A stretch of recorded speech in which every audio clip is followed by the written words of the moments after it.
She was running from loan sharks. She walks into the wrong building and came face to face with the most devastatingly handsome man she'd ever seen. Tall, dark hair, gray eyes like a storm about to break. A billionaire in a $10,000 suit who fell in love at first sight. He looked at her, breathless, terrified, desperate, and said 4 words that changed everything. "Will you marry me?" Before we start, please subscribe to this channel and turn on notifications so you never miss stories like this.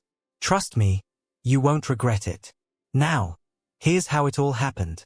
The morning was cold. Evie stood on the sidewalk staring up at the glass tower, her bag heavy with resumes that wouldn't get her anywhere.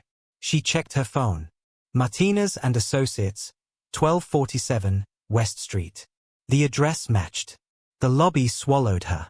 Marble floors, crystal chandeliers, the kind of place where people wore suits that cost more than her rent. This didn't feel right. Martinez and Associates was supposed to be small, cramped offices, old furniture. Not this. She moved toward reception. Before she could ask if she was in the right place, a woman appeared from a hallway. "Are you here for the interview?" She didn't wait for an answer, just pressed a badge into Evie's hand. "Take the elevator to the executive floor. Someone will direct you." Then she was gone, calling after someone else. Evie stood there with the badge, mind racing. This wasn't right. Executive floor? But people were moving around her, other candidates with expensive portfolios, and somehow she was being pulled forward before she could think. The elevator climbed. When the doors opened, floor-to-ceiling windows overlooked the entire city. Carpet so thick her feet sank. Art on the walls that probably cost more than she'd earn in years. A man gestured toward an open doorway. Conference room, straight ahead. The room was empty. Long table, leather chairs. She sat down and tried to steady her breathing. She needed to leave. This was wrong. She was in the wrong building. The door opened. The man who walked in didn't look like someone who smiled. Tall, dark hair, sharp gray eyes that saw everything. His suit fit perfectly. He commanded the room without saying a word. He went to the head of the table and set down a folder, his gaze landing on her. "Good morning." Her throat went dry. "I'm sorry. I think there's been a mistake. I'm in the wrong building." He paused. The wrong building. She fumbled for her phone. "I was supposed to interview at Martinez and Associates. I don't know how I ended up here." He studied her for a long moment. "Martinez and Associates. What position were you interviewing for?" "Office assistants. Filing, phones, errands." He nodded slowly and sat down. "I'm Alistair Vane, CEO of Virex Holdings." Her stomach dropped. "CEO? Of course. I'm so sorry. I'll leave right now." "Sit down." She's Saturday. He watched her. "I'm looking for a personal assistant. Someone organized, reliable, capable. I'd like to offer you the job." The words didn't make sense. She shook her head. "I don't have experience. I've never been a personal assistant." Something almost like amusement touched his mouth. "You walked into the wrong building by mistake. And instead of pretending you belonged here, you were honest. That tells me more than any resume." Her heart raced. "Why would you offer me this?" He held her gaze. "Because I think you'll surprise yourself." She thought about the bills on her table. The rent notice. The fear that kept her awake. The dead-end interviews. And then she thought about the certainty in his eyes. She took a breath. "Okay, I'll take it." Monday morning. Evie had barely slept. The lobby felt even more imposing now that she worked here. Patricia from HR met her at reception, led her through hallways to a desk right outside a set of double doors. The nameplate read Alistair Vane, CEO. Patricia handed her a badge and a folder. "Review the handbook. Mr. Vane expects punctuality and discretion." Then she was gone. Evie sat down. Around her, eyes watched. Whispers started almost immediately. "That's her. First female assistant he's ever hired. Wonder how long she'll last." "Evie." She jumped. Lena stood there, eyes wide. her friend from the coffee shop. What are you doing here? I work in marketing. But what are you doing at this desk?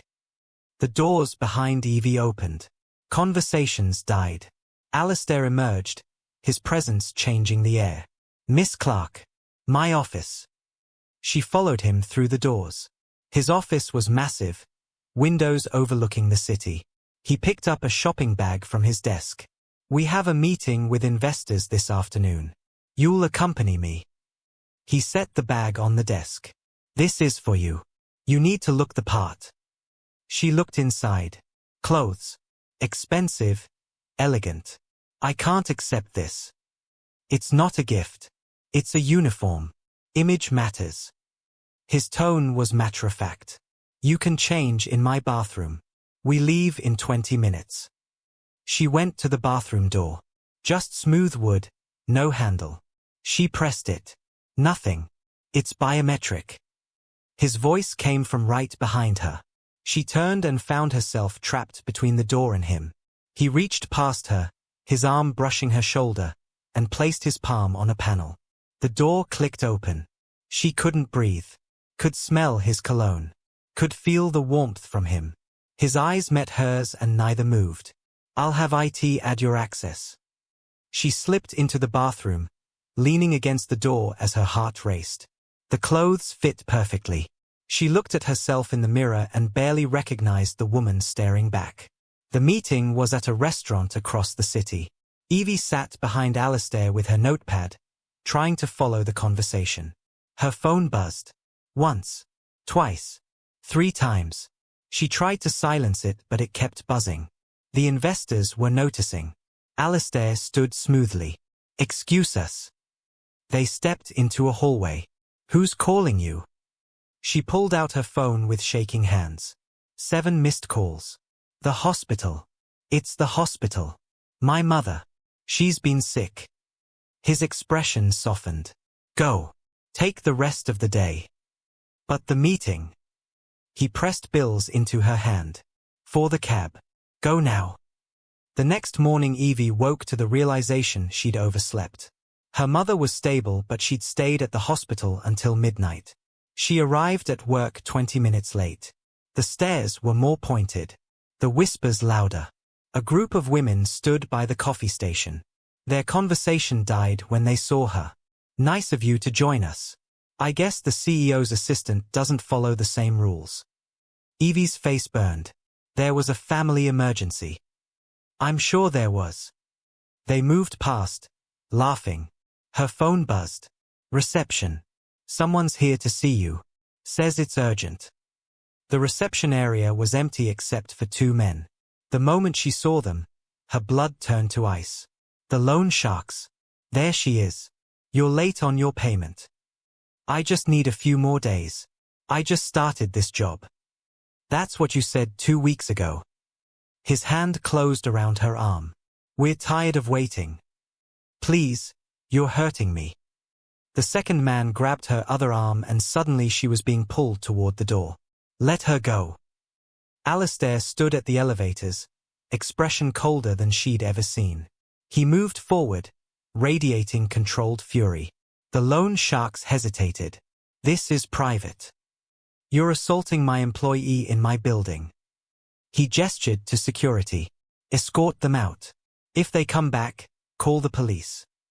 Security moved. The loan sharks released her and backed toward the door. This isn't over. You still owe us. Send the bill to my office. She works for me now. Her debts are my concern. They left. Evie sagged against the desk, trembling. My office. She followed him in silence. In his office, he guided her to the sofa and returned with a first aid kit. He knelt and examined her arms. Bruises were forming. His jaw tightened as he applied antiseptic and gel. I'm sorry. I'll understand if you want to fire me. He looked up at her. How much do you owe them? She told him. He went to his desk, pulled out his checkbook, and wrote quickly. He handed her the check. The amount made her head spin. This covers your debt. You'll pay me back through salary deductions. No interest. No threats. I can't. It's too much. You'll work for me until it's paid off. I can't have my assistant being harassed by criminals. She stared at him, trying to understand why he kept helping her. I'll take you home. I can take the bus. You won't. Come on. She followed him, the check clutched in her hands, wondering how her life had become something she barely recognized. The car was sleek black leather, dashboard like a spaceship. Evie sat stiffly, the check burning in her bag. Alistair drove in silence. If you need additional funds, the company offers advance payment options. You'd need collateral or a guarantor. Hope flickered, then died. She owned nothing, had no one who could vouch for her. I'll keep that in mind. The neighborhood changed. Buildings older, more run down. Evie felt shame creeping up as they got closer. It's just up here. The blue door. Alistair pulled up in front of a structure held together by hope and old paint. External stairs zigzagged up the side. Evie's apartment was at the very top, a rooftop addition built without permits. But before she could reach for the door, she saw them. Two figures at the base of the stairs. The loan sharks. They'd been waiting. Alistair saw them too. His hands tightened on the wheel. Those men. One of them noticed the car. Both started moving toward them. It's not safe to drop you here. Before she could protest, he was pulling away. They drove back into the city, into a neighborhood of glass and steel. Underground garage. Elevator that required a key card. They rode up to the top floor.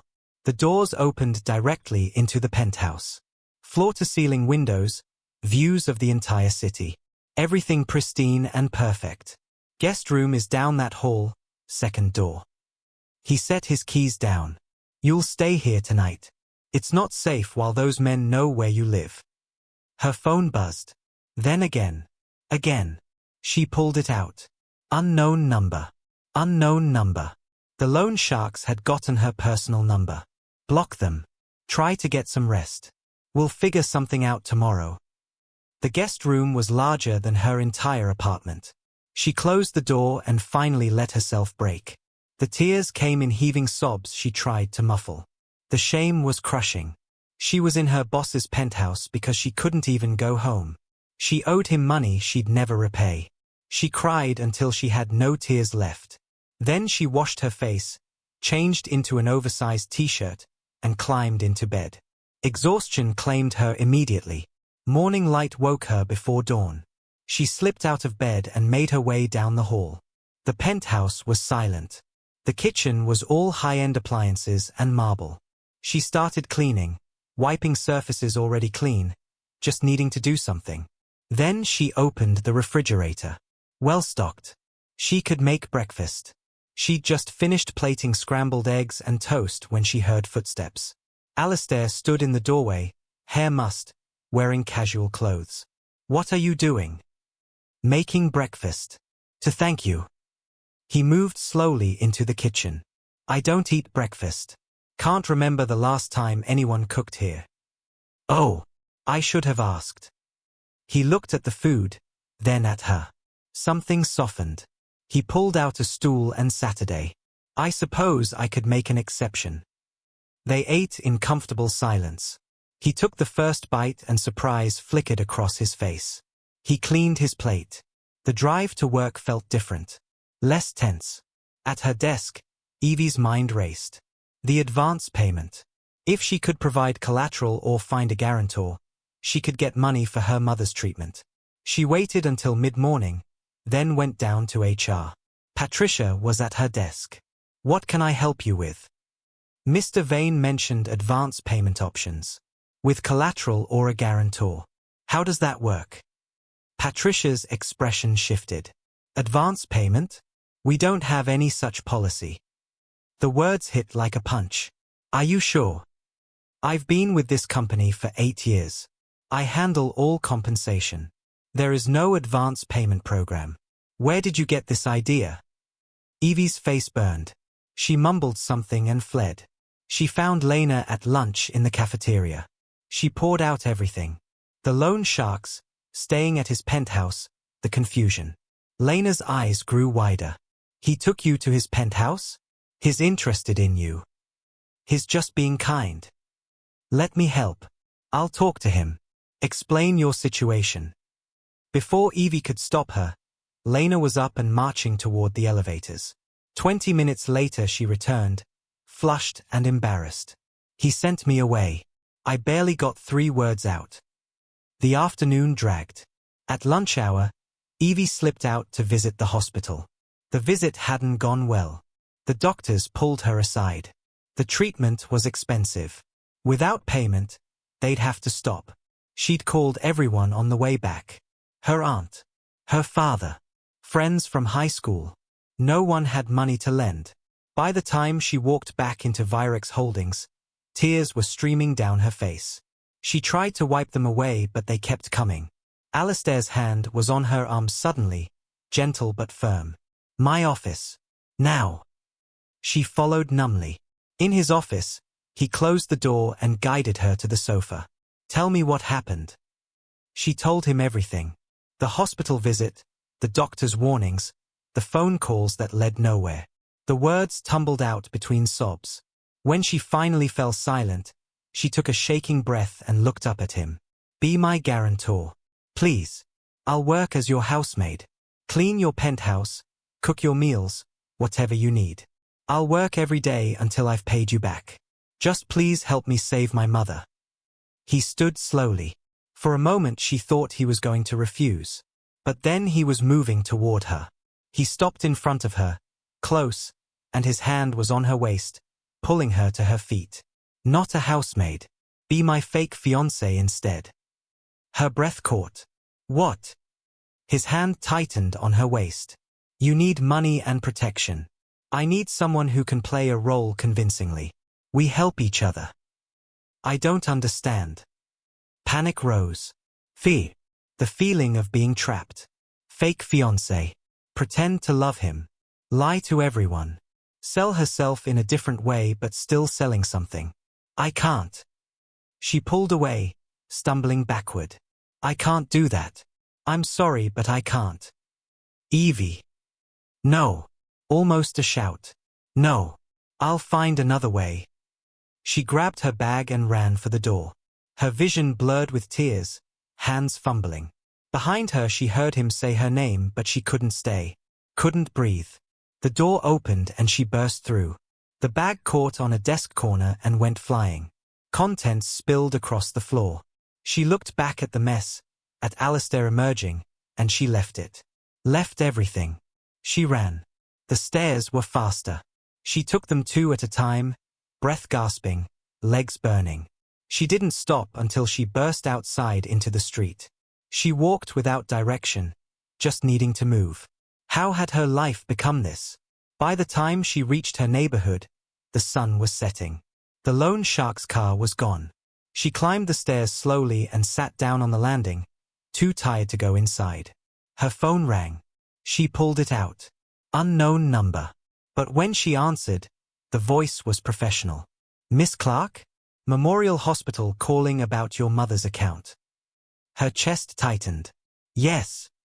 Someone has paid your mother's outstanding balance in full. The surgery scheduled for next week has been moved to tomorrow morning. The words didn't make sense. Who? Who paid it? The donor requested to remain anonymous.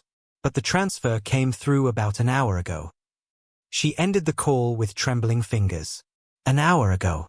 Right around the time she'd been in his office. Right around the time she'd run from his offer. He'd paid anyway. The tears came again, but different this time. Gratitude and guilt and confusion. She didn't know how long she sat there. But when she looked up, Alistair was there. Standing at the top of the stairs, her bag in his hand. You forgot this. She stared at him. He'd come all the way here. He moved closer, setting the bag beside her. He stood with his hands in his pockets, looking uncomfortable. I'm sorry. I shouldn't have asked that of you. It was inappropriate. You came asking for help as an employee and I turned it into something else. He spoke faster now, like he'd rehearsed. You can work as my housemaid if that's what you want. Or just continue as my assistant. I'll arrange payment plans. No other conditions. I promise. I'll do it, she interrupted quietly. He stopped. You'll what? She stood slowly, meeting his eyes. I'll be your fake fiancé. If the offer still stands. Evie, you don't have to. I know. But you paid for my mother's surgery even after I rejected you. You came here to return my bag and apologize for trying to help me. You've done nothing but try to make my life better since I walked into your office by mistake. She took a breath. Whatever you need this for, it must be important. And maybe I can't repay you for everything, but I can do this.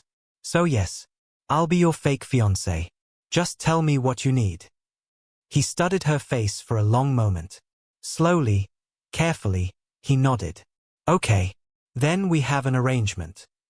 Morning sun filtered through Alistair's office windows as he reviewed contracts.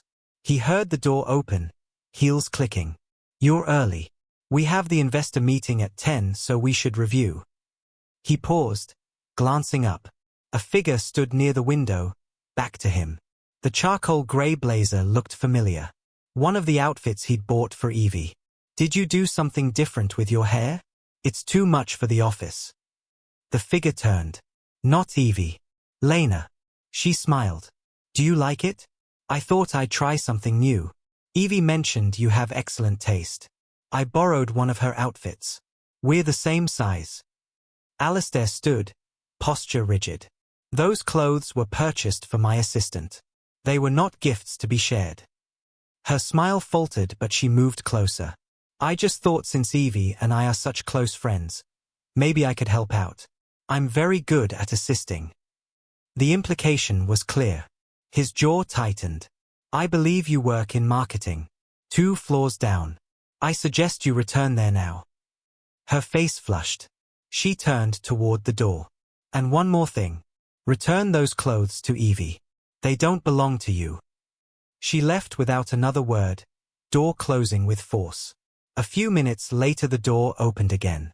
Evie entered carrying a thermal container and a paper bag that smelled of coffee and something sweet. She looked different.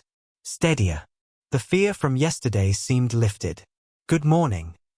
She approached slowly, setting down what she'd brought. I wanted to thank you. For yesterday. I made you breakfast. You didn't have to do that. But he was already reaching for the container. Inside was French toast with caramelized coating, fresh berries, homemade whipped cream. The coffee smelled rich. He took a bite and had to pause. Exceptional.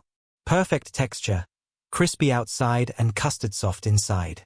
The caramelization had depth. Where did you learn to cook like this? Her face brightened.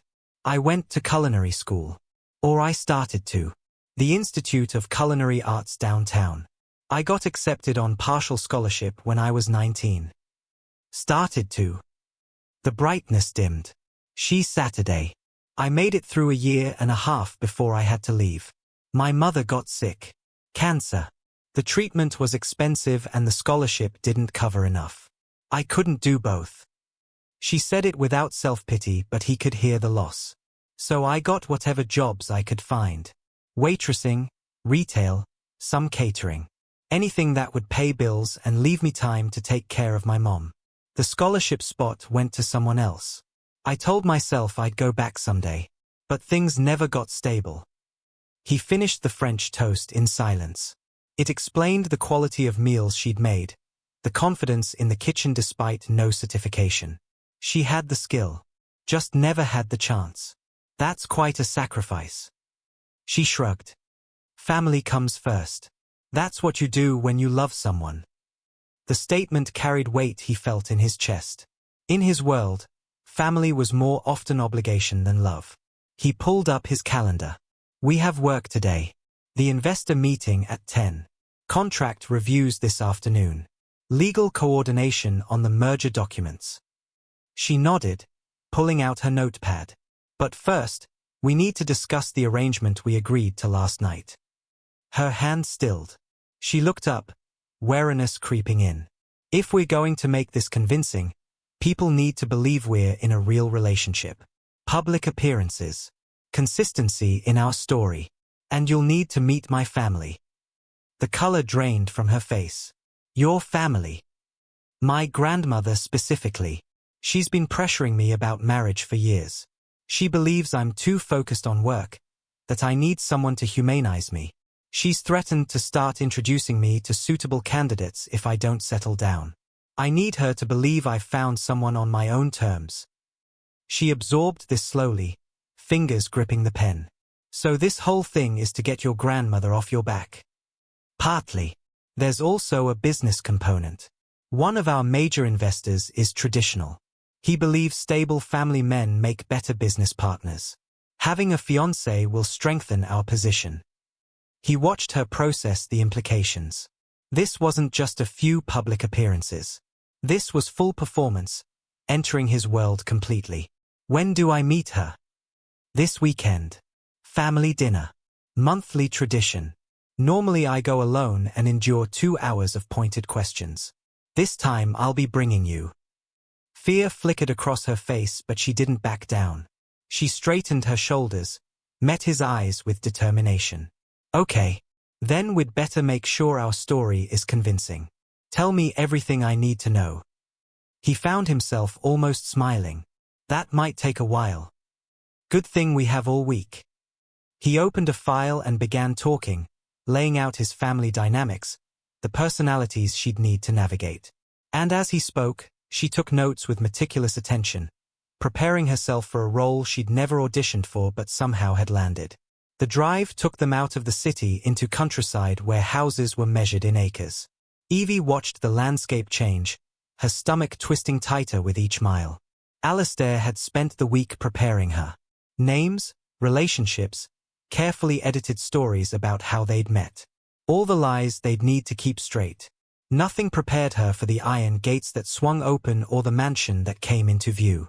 Stone and ivy, tall windows, gardens that looked like they required full-time staff. This wasn't just wealth. This was generational money with expectations and weight. Remember, Alistair said as he parked. We've been seeing each other for 6 months. You walked into my office looking for a different job and I was intrigued. We kept it quiet at first because of workplace relationship, but now we're serious. She nodded, mouth too dry to speak. The front door opened before they reached it. A woman in her early 60s emerged, posture perfect, grey hair styled precisely. She wore pearls and cashmere. Alistair's mother. Victoria Vane. Darling. Victoria embraced her son with an air kiss. Then her eyes moved to Evie, sharp and assessing. And this must be the girl you've been keeping from us. Girl. Not woman. Deliberate. Mother.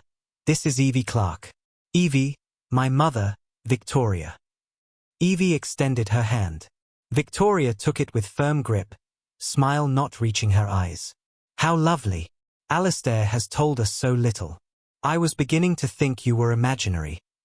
They were ushered inside to a sitting room that looked like a museum. Antique furniture, oil paintings of stern ancestors, a fireplace large enough to stand in. Alistair's father was there, an older, softer version of his son. He stood, shook her hand with the same assessing look, then returned to his reading. But it was the grandmother who made Evie's heart sink. Eleanor Vane sat near the window like a queen, back straight despite her age, eyes bright with intelligence and suspicion. She was in her 80s but looked like she could outlast them all through sheer will. So you're the one who's captured my grandson's attention. Come here, child. Evie approached slowly. Eleanor's eyes traveled over her with thoroughness of inspection, lingering on her hands, shoes, how she carried herself. She's pretty enough. But pretty isn't what builds dynasties. Tell me, girl, what do your parents do? The question landed like a blow. Evie swallowed hard. My father isn't in my life. My mother works in retail. She's currently undergoing treatment for cancer. The room went quiet. Victoria's expression shifted. Eleanor simply stared, processing with calculating precision. I see. And you work as Alistair's assistant. How convenient. The implication was clear. Gold digger. Before Evie could respond, Alistair's voice cut through. Evie is the best assistant I've ever had. Professional, intelligent, and the only person brave enough to tell me when I'm wrong. The fact that we fell in love was unexpected for both of us. Victoria made a soft humming sound. Love. How long did you say you've been together? 6 months. And you're already so serious you brought her to meet the family. That's quite fast. You've never introduced us to anyone before. That's because none of them mattered. Evie does. Dinner was elaborate. Crystal and china, courses brought by staff who moved like ghosts, conversation that felt like interrogation. Victoria asked question after question, probing background, education, family history. Eleanor watched everything with hawk-like attention. After dessert, when they'd moved back to the sitting room, Victoria dropped the bomb. I must say, I'm skeptical. You'll forgive a mother's caution, but Alistair has always been married to his work. The idea that his suddenly found love seems too convenient. Mother. Victoria held up a hand. I'm simply saying that if this relationship is as serious as you claim, there should be evidence of commitment. Real commitment. Evie's stomach dropped. I expect to hear about a pregnancy within the next 3 months. If you two are truly planning a future together, starting a family should be natural. The room felt like oxygen had been sucked out. Evie stared at Victoria. 3 months. Pregnancy. Actually, Victoria continued, I think it would be wise to ensure everything is in working order. I'll take Evie to see Dr. Morrison tomorrow. He's a fertility specialist. Just precautionary consultation. That's not necessary, Alistair said, voice tight. I think it is. Humor your mother. It's just one appointment. Eleanor chuckled. Let the girl be examined, Alistair. If she's going to be family, we have a right to know what we're getting. Evie wanted to run, but Alistair's hand found hers under the table, grip firm and grounding. Somehow she managed to nod. The evening dragged on. By the time Victoria announced it was late, Evie was exhausted.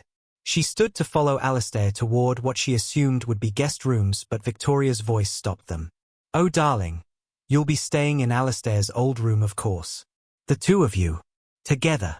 No need for separate accommodations when you're engaged. Evie's heart stopped. She looked at Alistair, saw the muscle jump in his jaw. Of course. Thank you, Mother. The room hadn't changed much since his teenage years. Dark wood furniture, shelves with books and old trophies, a bed that was large but not quite large enough. Evie stood in the middle of the space, arms wrapped around herself. I'm sorry. I should have anticipated she'd do something like this. It's fine.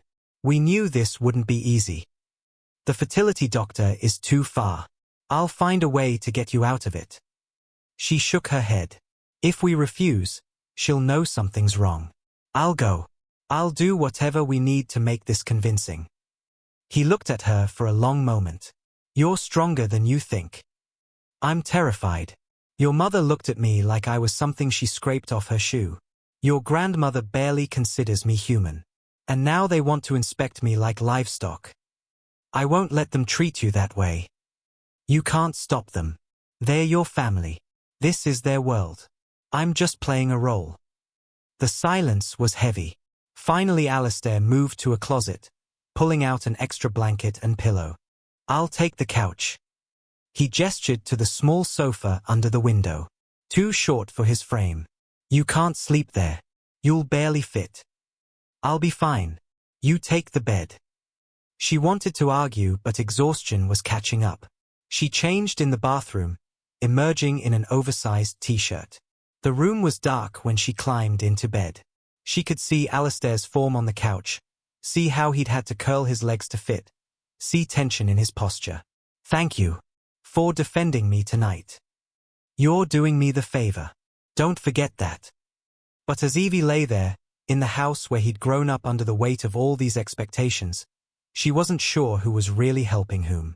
She closed her eyes and tried to sleep, tried not to think about fertility doctors and pregnancy demands and the elaborate lie they were both living. Sleep was long time coming. When it finally did, her dreams were full of watchful eyes and impossible expectations. The whispers started small. A conversation that died when Evie approached the coffee station. Eyes that followed her, then quickly looked away. Laughter that felt pointed. After the weekend at Alistair's family estate, after his mother's scrutiny and grandmother's coldness, Evie's nerves were frayed. The office that had been uncomfortable before now felt actively hostile. She was gathering files when she overheard two women from accounting just around the corner, voices low but not quite low enough. I heard she was living in some rooftop slum before he found her. Loan sharks were literally hunting her down. She was desperate. And now she's suddenly his fiancé? We all know what that means. She sold herself to the highest bidder. Evie's hands froze on the files. Her face burned. She wanted to confront them, but her legs wouldn't move. The women moved away, still laughing. Evie stood there gripping the files until her knuckles went white. How did they know about the loan sharks? About where she'd lived? She'd never shared those details with anyone except Lena. Lena. Over the next few days the whispers grew louder. More pointed. Evie caught fragments everywhere. The cafeteria. Elevators. The bathroom where women fell silent when she entered. She heard herself described as a gold digger who'd deliberately walked into the wrong building to trap a wealthy CEO. A con artist who'd fabricated her mother's illness for sympathy. A desperate woman who'd traded her body for financial security. Evie started arriving earlier and leaving later, timing her movements to avoid clusters of employees. She ate lunch at her desk, kept her head down, interactions minimal, trying to make herself invisible. But the weight of all those eyes, all those whispered judgments, pressed down until she could barely breathe. Alistair noticed. He didn't ask direct questions, but she caught him watching her with concern. He started staying closer during office hours, his presence a silent shield. When they passed groups in hallways, his hand would find the small of her back, a gesture that made whispers die. He brought her coffee in afternoons without being asked. Made excuses to keep her in his office during lunch hours, discussing projects that didn't really need discussing. It was Wednesday afternoon when his assistant called to say his parents had arrived unannounced. Evie's stomach dropped. If they were here, it was for a reason. She followed Alistair into his office to find his parents by the windows, postures radiating disapproval. Victoria turned as they entered. Alistair, we need to talk about your fiancé. Evie's chest tightened. They'd heard the rumors. What about her? Victoria's eyes moved to Evie with thinly veiled contempt. Perhaps she should leave while we discuss this. Family matters. Evie is family. Or she will be. Whatever you have to say, you can say it in front of her. Richard cleared his throat, uncomfortable. Son, we've been hearing some concerning things. About Miss Clark's background. Her financial situation before she came to work for you. Stories about loan sharks and desperate circumstances. Claims that she was in significant debt when you hired her. That she was living in squalor. Each word landed like a slap. Evie wanted to defend herself, but the words stuck, tangled with shame. Where are you hearing these stories? Does it matter? What matters is whether they're true. Did you hire this girl when she was being pursued by criminals? Did you pay off her debts? The silence was damning. Evie's financial situation when I hired her is irrelevant.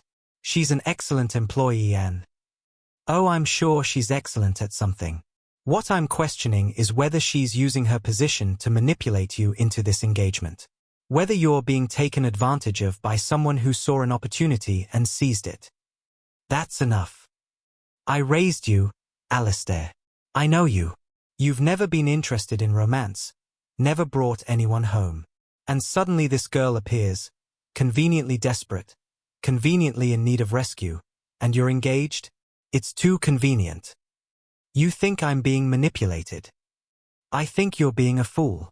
And I won't stand by and watch our family name be associated with some opportunistic gold digger who trapped you when you were feeling charitable. The words hit Evie like physical blows. Gold digger. Opportunistic. Trapped.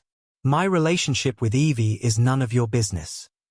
Everything about this family is my business. Your father and I built this empire. We protected this name.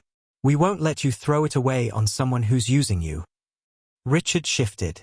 Victoria, perhaps. No. This needs to be said. If you insist on going through with this engagement, fine. But there will be a prenuptial agreement. Ironclad. And Miss Clark will undergo a thorough background check. Financial history, medical history, everything. If there's anything else she's hiding, we'll find it. Evie felt the room spinning. A background check would reveal everything. Her father's abandonment. Her brother's struggles. Every failure, every desperate choice, laid bare. Get out. Both of you. Now. Victoria's eyebrows rose. Excuse me. You heard me. This is my office. My company. And you're not welcome here if you're going to speak to my fiancé that way. Leave. For a moment Victoria looked like she might argue. But something in Alistair's expression stopped her. Fine. But this conversation isn't over.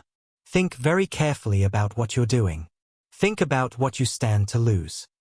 She swept out with Richard trailing behind, leaving silence that felt suffocating. Evie stood frozen, arms wrapped around herself. I'm sorry. I should have warned you they might do something like this. It's not your fault. They're right about me. About where I came from. About what I needed from you.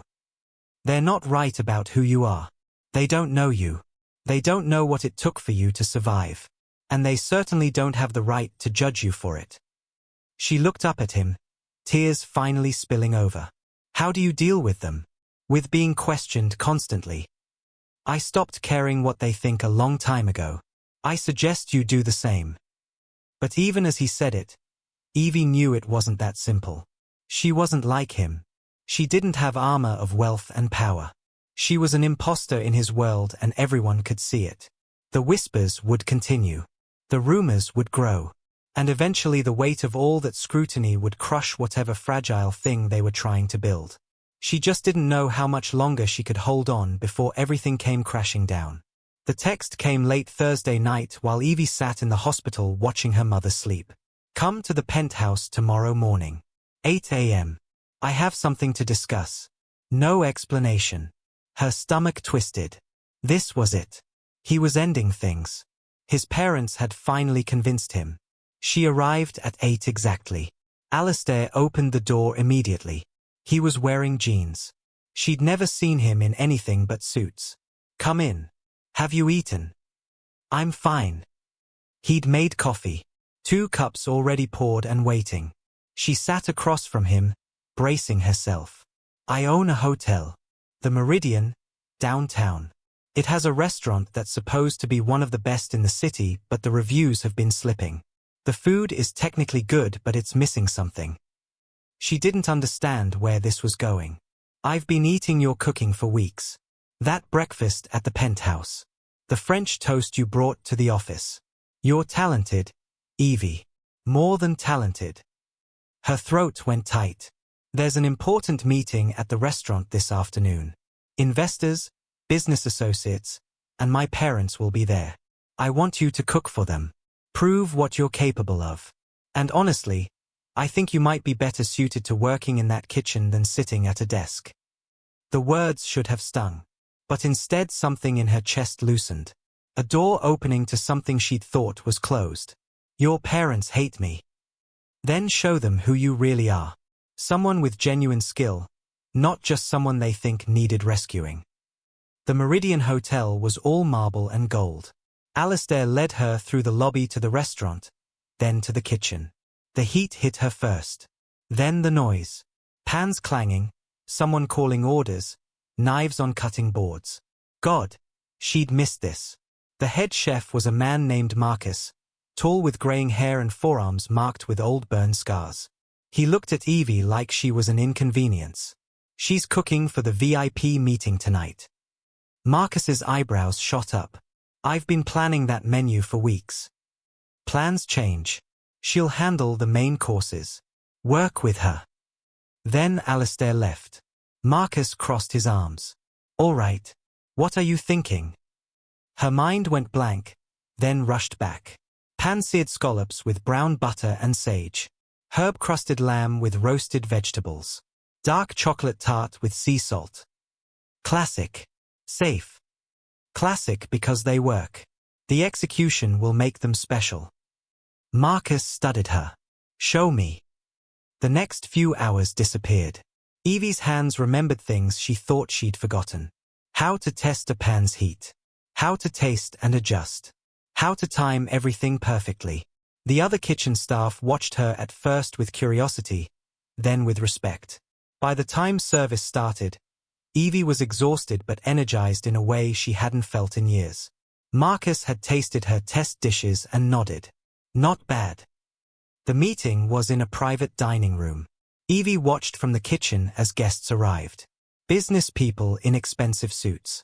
Then Victoria and Richard. The appetizers went out first. Evie had plated them herself. She held her breath as servers delivered them. From the doorway she watched Alistair take a bite. Saw his expression change. Watched Victoria pause mid-chew. This is excellent. Better than last time. Victoria didn't say anything but she kept eating. The main course went out and the room actually went quiet. People stopped talking to focus on their food. Then Alistair stood. Tapped his wine glass. Evie's heart jumped into her throat. Before we conclude this evening, I have an announcement. The room fell silent. Victoria's expression sharpened. The exceptional meal you've enjoyed tonight was prepared by someone very special. Someone I'd like you to meet. He gestured toward the kitchen. Marcus gave her a gentle push. Go on. She stepped into the dining room on legs that didn't feel steady. Every eye turned to her. She was a mess. Chef's coat stained, hair falling out of its tie, face flushed from kitchen heat. Nothing like the polished assistant she was supposed to be. But Alistair was smiling. Everyone, this is Evie Clark, the incredibly talented chef responsible for tonight's menu. And my fiancé. The announcement hit like a physical thing. Surprise rippled through the room. Evie saw Victoria's face go pale, then flush red. Saw the business associates exchange glances. But mostly she saw Alistair, looking at her with something in his eyes that made her forget to breathe. To Evie, an extraordinary chef and an extraordinary woman. Others joined the toast. Glasses rising, congratulations, smiles. Victoria remained silent but Richard raised his glass. Evie nodded, accepted the congratulations, tried to smile. But inside she was reeling. This had started as a desperate arrangement. But somewhere along the way, in stolen moments and unexpected kindnesses, something had shifted. She looked at Alistair and found him already looking back, and she couldn't tell anymore where the pretending ended and something real began. Evie arrived at the penthouse the next morning expecting another quiet conversation. Instead, voices drifted from the living room. She hesitated at the door, then knocked. Alistair opened it. His expression was unreadable. Come in. A woman sat on the sofa, elegant in a navy dress, papers spread across the coffee table. Two men in white coats stood nearby. Doctors, from the look of them. The woman glanced up at Evie with polite disinterest, then returned to the documents. This is Miss Thornton, Alistair said, his voice carefully neutral. We're finalizing arrangements for a surrogacy agreement. The words hit Evie like cold water. Surrogacy. Alistair signed a document the woman slid across the table. One of the doctors nodded, made a note on his tablet. The whole thing felt clinical, transactional. A business deal. Evie. Alistair turned to her. I wanted to let you know you don't need to continue with our arrangement. The fake engagement. You can start working at the restaurant full-time. Marcus has agreed to take you on. You'll pay me back through your salary there. It's cleaner this way. She stared at him. Cleaner. Like their arrangement had been messy. Like she'd been a complication he was now solving with efficiency. I see, she managed. This resolves the family pressure, he continued, gesturing vaguely toward the woman and doctors. My grandmother wanted evidence of commitment. This provides that without requiring you to continue pretending. Without requiring her. Like she'd been a burden. Miss Thornton stood, smoothing her dress. I'll have my attorney review these and send them back by end of week. She shook Alistair's hand, nodded to the doctors, and left without acknowledging Evie again. The doctors followed shortly after. Then it was just the two of them in that enormous space. When do I start at the restaurant? Evie asked quietly. Monday. Marcus is expecting you.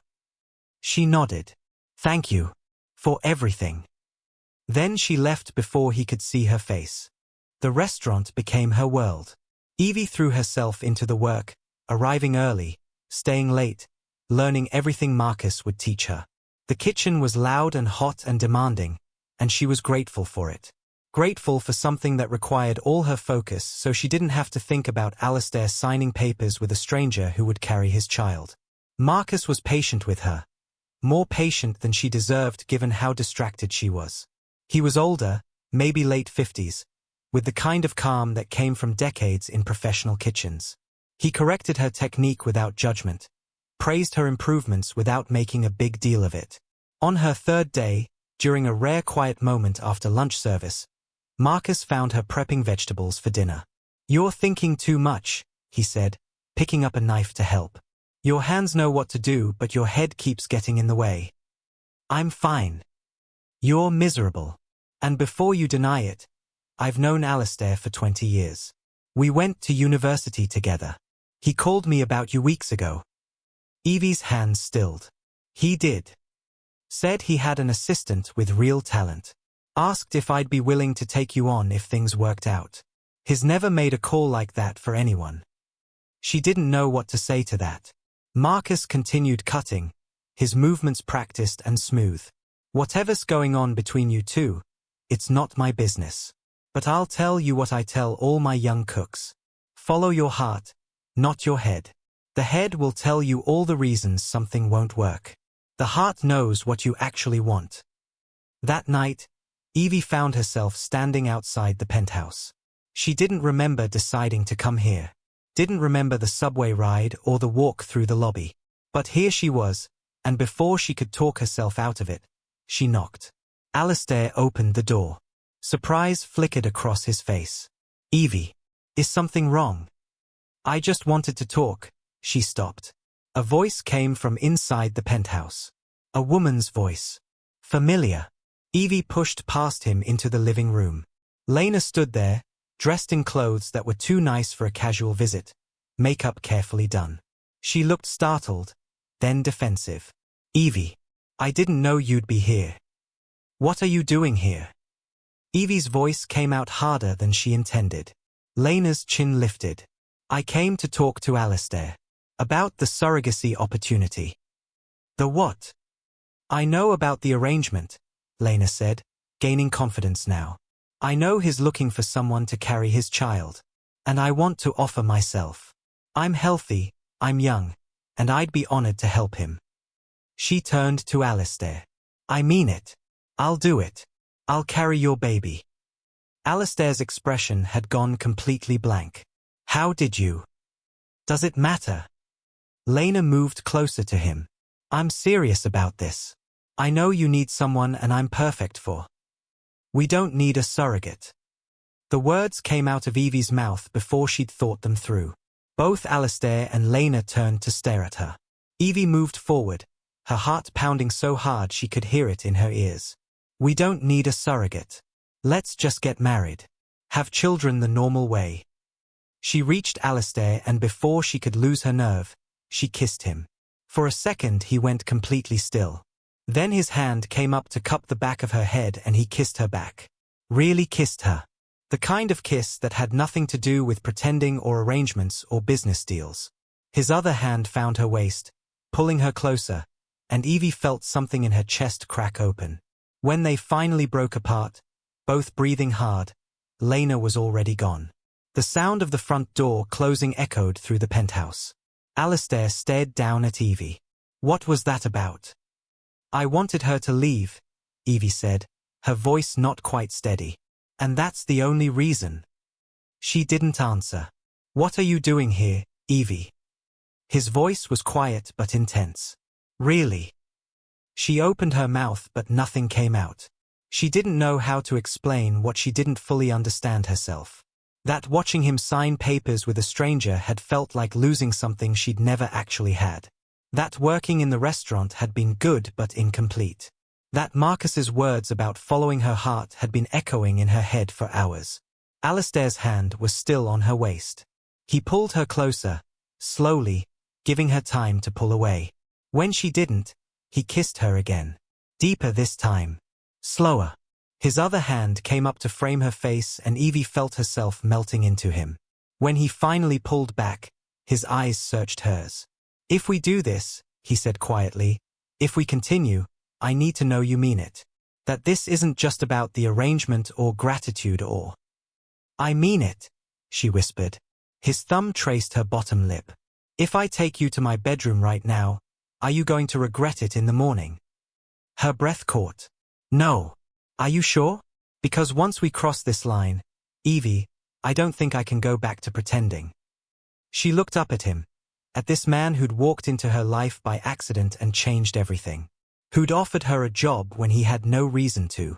Who'd paid for her mother's surgery even after she'd rejected him. Who'd defended her against his own family.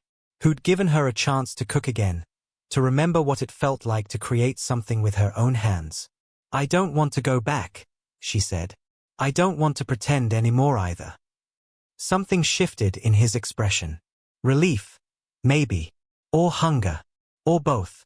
His hand tightened on her waist. "Then say yes." "Yes," she breathed.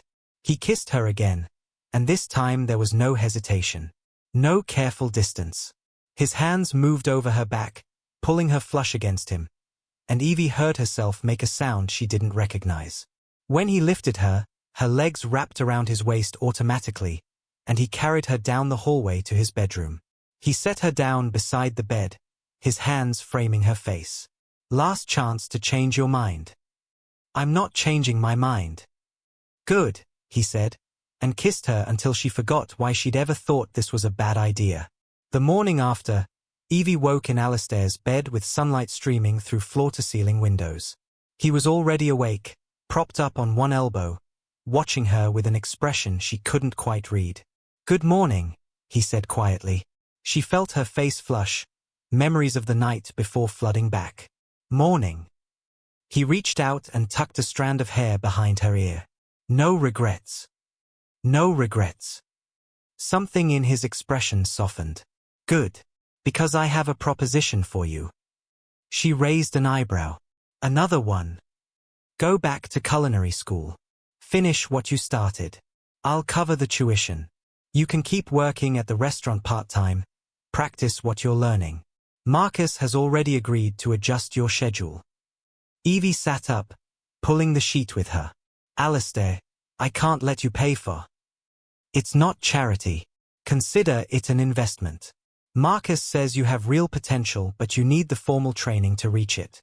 And selfishly, I want to see what you can create when you're not held back by circumstances." She stared at him. "You talked to Marcus about this?" "Last week. Before everything." He paused. "I've been planning this for a while. The restaurant position was never meant to be the end. It was meant to be the beginning." Her throat went tight. "Why would you do this for me?" "Because you walked into the wrong building and somehow became the most important person in my life." He said it simply, like it was obvious. "And because you deserve the chance to finish what you started." 3 weeks later, Evie found herself walking into the Institute of Culinary Arts for the first time in years. The scholarship had still been available, along with a private grant Alistair had arranged. She'd protested, he'd ignored her protests, and eventually she'd stopped fighting him on it. The rhythm became familiar quickly. Classes in the morning, restaurant work in the afternoons and evenings. Marcus became not just her boss but her mentor, building on what she learned in class with real-world application. Her hands remembered more than she'd realized. Her palate sharpened. The techniques she'd struggled with years ago came easier now, refined by maturity and desperation turned into determination. Alistair was careful about their relationship at first. No public displays at the office, no obvious favoritism. But slowly, gradually, they stopped hiding. Lunch together in his office became lunch at restaurants around the city. Coffee at her desk became coffee shops where they sat across from each other like any other couple. The whispers at Virex Holdings changed. Less malicious now, more curious. The CEO was dating his former assistant who'd become a chef. It was unusual but no longer scandalous. Evie had proven herself in the kitchen in a way that made the gold digger accusations harder to maintain. Victoria remained cold. Eleanor maintained her distance. But Richard surprised everyone. It started when he fell ill. Nothing serious, the doctors said, just stress and age catching up to him. High blood pressure, cholesterol concerns, the beginnings of heart disease. Victoria hired a nutritionist who provided bland, joyless meal plans that Richard ignored within a week. If this is living, he told Alistair during a visit, I'd rather not bother. Alistair mentioned it to Evie that night. She was at the penthouse, books and notes spread across the dining table, studying for an exam on French cuisine. She looked up when he told her about his father's stubborn refusal to follow doctor's orders. What if I tried? She said. Cooking for him, I mean. Food that's healthy but actually tastes good. It's basically what we've been learning in my nutrition and wellness module. You do that. He's your father. And maybe if he has food worth eating, he'll actually eat it. The first meal she made for Richard was a Mediterranean-inspired dinner. Grilled fish with herbs, roasted vegetables with olive oil and garlic, quinoa seasoned with lemon and fresh herbs. Nothing revolutionary but flavorful enough that Richard cleaned his plate. Where has this been? He asked, gesturing at the empty dishes. The nutritionist gives me food that tastes like punishment. This actually tastes like food. Evie smiled. It's the same principles, just executed differently. Can you make more? She started going to the Vane estate twice a week. Victoria watched with barely concealed suspicion at first, waiting for some angle to reveal itself. But there was no angle. Evie simply cooked meals that were heart-healthy and delicious, and Richard ate them with genuine appreciation. He started asking her questions. About the restaurant. About school. About her mother's recovery. Slowly, conversations that started in the kitchen extended to the dining room, then to the sitting room where he'd invite her to stay for tea after the meal was prepared. You're good for my son, Richard told her one afternoon, months into the arrangement. He's different now. Lighter somehow. Less rigid. He's good for me too. Richard studied her face. You love him. It wasn't a question, but she answered anyway. I do. Good. Don't let Victoria scare you off. She's protective, but she'll come around eventually. Probably. The public relationship became easier as time passed. They went to restaurants where people recognized them. Business events where Evie stood beside him, no longer as an assistant but as his partner. Gallery openings. Charity dinners. The theater. She met his university friends. He met the few people from her past who'd stuck around.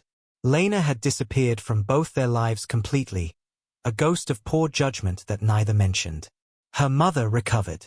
The surgery had been successful, and the follow-up treatments had worked. She returned to work part-time, still weak but alive, and every time Evie visited her, she thanked God and Alistair in equal measure. The seasons changed. Fall became winter became spring.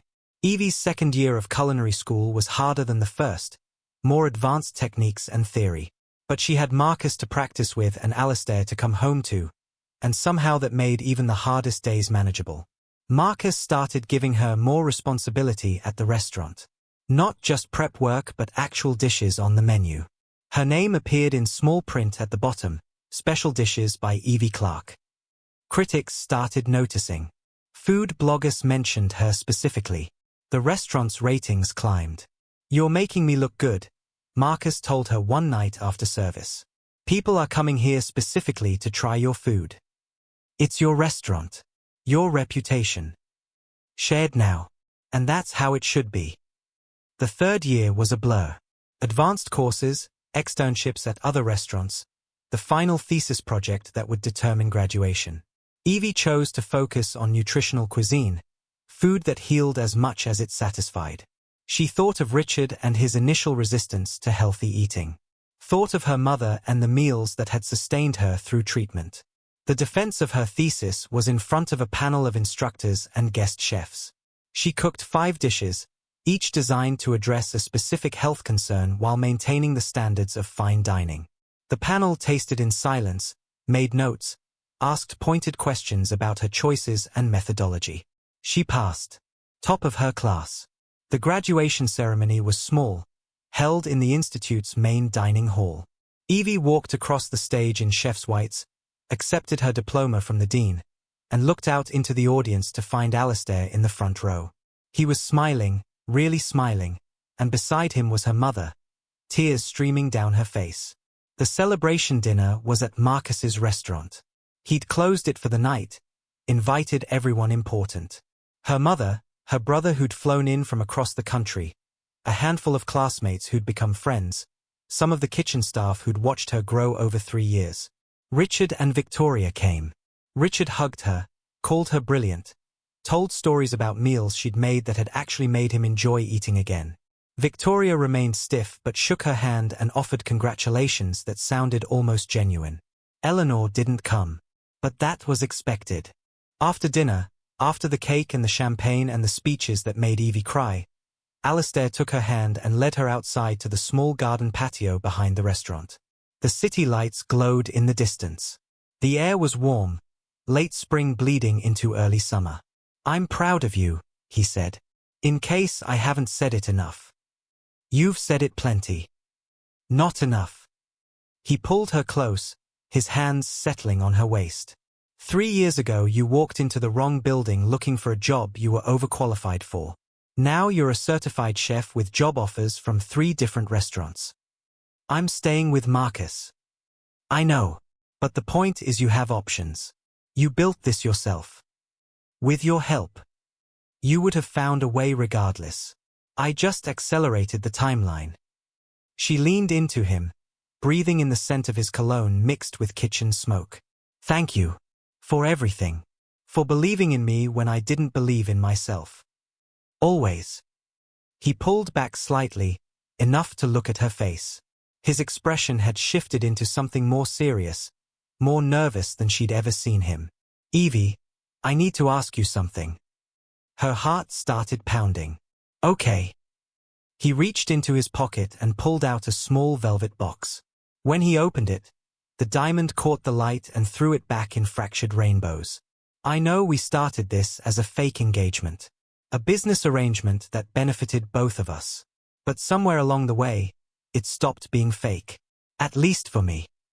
His voice was steady, but she could see the vulnerability in his eyes. "I love you. Not because you walked into my building by mistake. Not because you're talented or kind or beautiful, though you're all those things. I love you because you're you, and I can't imagine my life without you in it." He dropped to one knee, right there in the garden with the city lights as their audience. "Evie Clark, will you marry me? For real this time?" Her vision blurred with tears. She was nodding before she could form words. "Yes. God, yes." He stood and slipped the ring onto her finger. It fit perfectly. Of course it did. He'd probably measured while she was sleeping, planned this for weeks or months. Typical Alistair with his meticulous attention to detail. He kissed her and she kissed him back, and somewhere in the restaurant behind them she heard cheering. Their friends and family watching through the windows, celebrating a beginning that had started with the wrong building and wrong interview and had somehow become exactly right. When they finally broke apart, both laughing and crying, Alistair pulled her close and whispered in her ear, "I'm glad you walked into the wrong building." "So am I," Evie whispered back. "So am I."